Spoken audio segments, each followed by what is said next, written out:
He cheated on my mom for years. Lied to her face, lied to me. And even after we caught him red-handed, he acted like we were the crazy ones. But the day he flaunted his new girlfriend in front of me while secretly dating 2 other women, that's when I decided his game was over.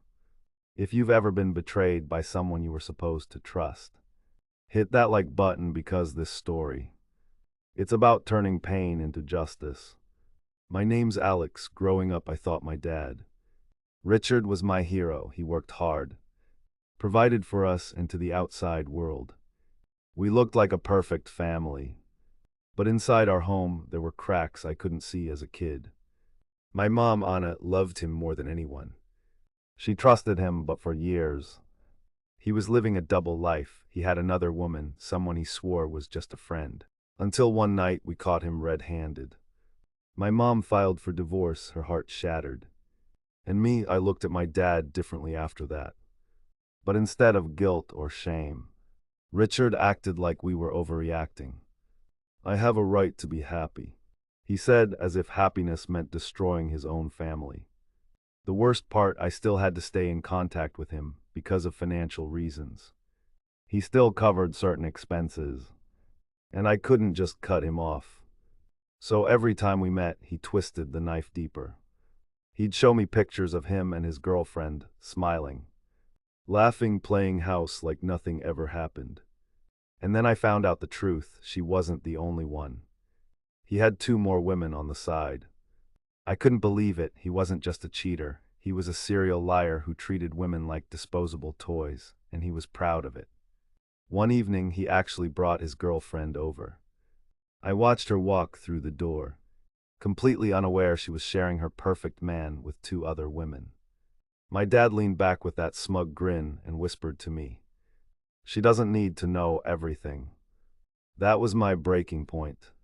I realized if I stayed silent, he'd keep doing this to my mom, to these women, to anyone who trusted him. He thought he was untouchable. But he forgot one thing: I knew everything.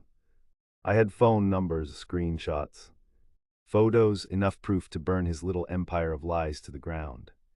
So I made a choice. First, I played along. I smiled when he bragged, pretended to believe his excuses. Meanwhile, I collected every piece of evidence, every photo, every flirty text he accidentally left on his unlocked phone. Then one by one, I contacted the women.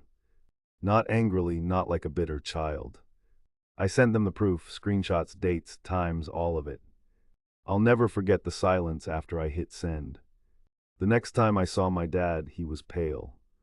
His phone wouldn't stop buzzing. One girlfriend showed up at his house.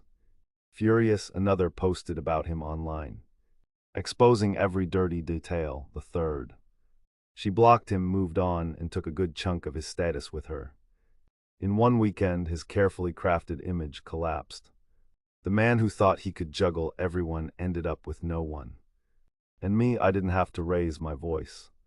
I didn't have to argue. I let the truth do the damage he tried so hard to hide. The humiliation was brutal. His friends found out. His coworkers found out. Even his family turned colder. He wasn't the charming ladies' man anymore. He was a laughingstock, a liar exposed. For once, he had to sit in the mess he created. And when he looked at me with that broken expression, I felt something I hadn't in years: peace. Here's the thing: sometimes the best revenge isn't screaming, or fighting, or trying to hurt back. Sometimes the sweetest revenge is just handing someone their own lies and watching them collapse under the weight. If that revenge felt satisfying, smash that like button and tell me in the comments what's the most unbelievable betrayal you've ever witnessed.